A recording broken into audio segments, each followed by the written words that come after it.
Hello again, grades 4 to 6. We're back with another video for you. I am Ate Zeb. And I'm Ate Yara.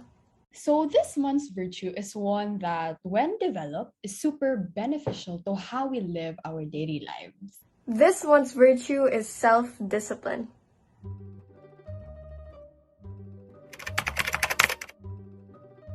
Like always, why don't we start by defining self-discipline? Yara, wanna do the honors?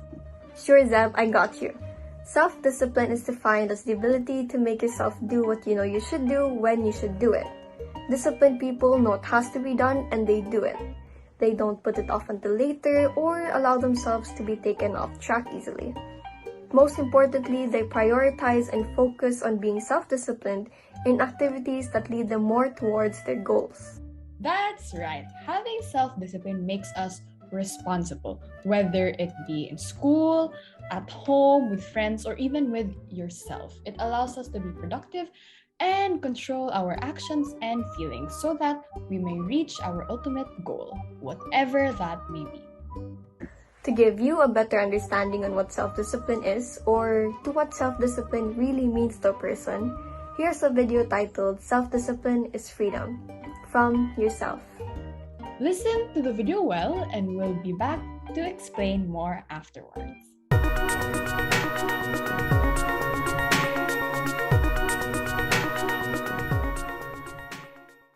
If you've been following this channel for a while, you might get the idea that I love structure. And I do.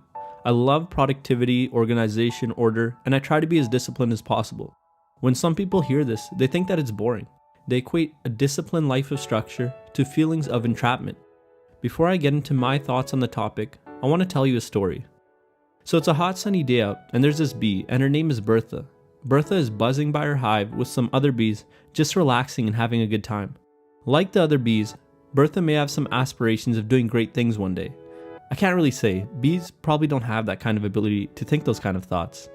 Suddenly, a bear starts to approach her hive. The bear is hungry for some honey and bee eggs. In an attempt to save her hive, Bertha stings the bear, but its skin is so thick that when she tries to pull her stinger out, she dismembers herself and dies. The sad part about this story is that Bertha had no choice. Through years of evolutionary wiring, she has evolved to sting threats. It's a biological reaction to a dangerous situation. She has no idea that her stinger will get stuck and that she'll die. If she had known she would have died, she might have flew away and saved her own life. Bees are prisoners to their own biology. Unlike bees, humans have the ability to override their biology through self-discipline. Let's say that someone has long-term desires to be in a deep and loving relationship, to create a meaningful career that they love, and have a healthy body. Along each step of that journey, they are tempted by short-term pleasures such as porn, junk food, or video games. Deep down, they really want the life that comes in the long term, yet they keep succumbing to short-term pleasures. The only difference between these two positions is self-discipline. We're lucky that as humans, we have the ability to practice self-discipline.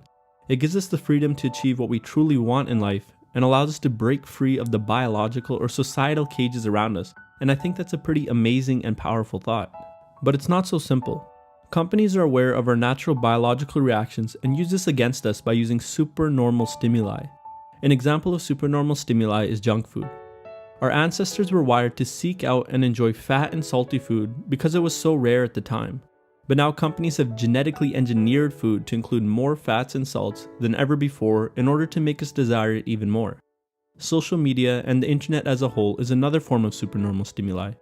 Humans are biologically wired to seek out novelty. For our ancestors, novelty could lead to more knowledge about the world, which could lead to more wisdom, which helped us thrive as a species. It has its usefulness. However, the internet has been designed to take advantage of this desire for novelty by showing you more novelty than you could ever dream of. Every page links out to more pages with more novelty, and every video to a new video with even more novelty.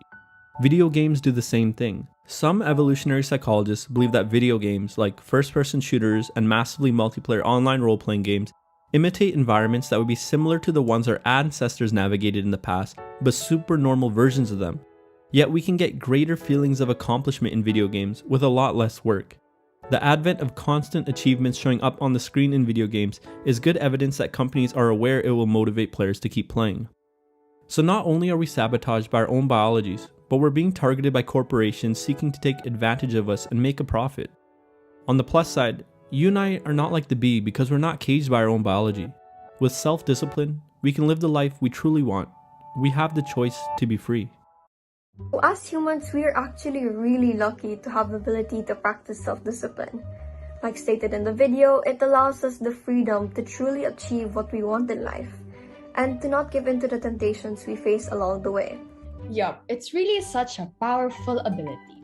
Now, when a person lacks self-discipline, they could face some consequences, just like the bee you saw in the video. I think we'll need to explain more about what those consequences are. So, everyone, take this scenario as an example. One day, Julie came home from school tired because she had spent 8 hours in school. Instead of eating dinner, taking a shower, and going to bed, Julie went straight to her computer to watch Netflix. Julie is hooked on the show she is watching and can't seem to get herself to turn her computer off. In the end, instead of going to bed early, Julie slept really late. The next day, when she woke up for school, she felt tired and dizzy. This bad habit of hers has been going on for a few days now and has led her to getting sick. The consequences Julie faced was poor health because she did not take enough care of herself. Instead, she prioritized using her gadgets and watching shows. I'd just like to give one more example, which is also set in a school setting. So, it was already AA week for Salska students, and A's had been assigned a religion AA which was due in exactly 1 week. However, instead of working on it, A's spent the rest of her week playing games on Roblox. When the due date of the AA came around, A's who had been gaming had not even begun working on it. A's passed her AA late, which led to her teacher giving her low grades. In this scenario, A's lacked self-discipline and prioritized her gaming over her schoolworks. And the consequence she faced here is the low grades that she received. With self-discipline, any possible consequences of our actions, small or big, can be avoided. Yup, that's right. And not to worry because there are so many different ways to develop self-discipline. Today, me and Zeb will be sharing 3 easy steps or ways on how to do just that. Number 1, know your priorities or choose a goal. Make sure you put what is important first. We have to focus on one thing at a time to get the best results of all the things we do. Make sure your goal or priorities are SMART. SMART stands for specific, measurable, attainable, relevant, and time-bound. Number 2, learn to tolerate discomfort. When we try to discipline ourselves, it is not always going to be easy and it is not always going to be comfortable. However, it is important that we adjust to this in order to be better. And it may be hard to adapt to being more disciplined, but keep in mind, your life doesn't get better with chance, it gets better with change. Number 3, you can have a routine that you follow. Simple routines that we follow on a daily basis can help control our behavior. Waking up on time, getting out of bed early, and making your bed first thing in the morning are some of the few ways that could help us become self-disciplined. Here, we'll help you take the first step to being more self-disciplined. Let's try doing the third step that Seb just mentioned. Have a routine.